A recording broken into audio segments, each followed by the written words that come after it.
Hello guys, இந்த gate இந்த கோழிக்குட்டி ஏதோ பண்ணிடுச்சுன்னு பயப்படாதீங்க.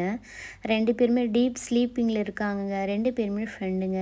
ஆக்சுவலி இந்த கேட்டோட பேர் லட்டுங்க. என் லட்டு வந்து சின்ன வயசுலேருந்தே இந்த கோழிக்குட்டி ஃப்ரெண்டுங்க. ஆக்சுவலி இது வேறு ஒருத்தவங்களோட கோழிக்குட்டி. அவங்க அம்மா இறந்துடுச்சுன்னு சொல்லிட்டு என்கிட்டயே கொடுத்துட்டாங்க. நான் ஒரு 4, 5 ஒயிட் கோழிக்குட்டி வச்சுருந்தேன்னா அது கூடவே விட்டு இதை பழக்கப்படுத்திட்டேங்க. பட் இருந்தாலும் எங்கள் லட்டு கூட தாங்க இது பெஸ்ட்டு ஃப்ரெண்டுங்க. எங்கள் லட்டு எங்கெல்லாம் தூங்குதோ அங்கே இந்த கோழிக்குட்டியை பார்க்கலாங்க.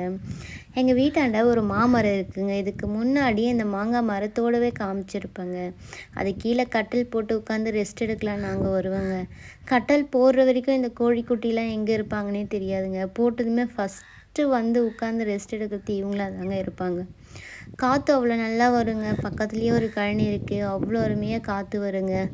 ஆர்டிஃபிஷியலாக வாங்குகிற காற்றை விட இயற்கை காற்று சொல்ல வாங்க வேணும். எப்போவுமே அதாங்க பெஸ்ட்டு.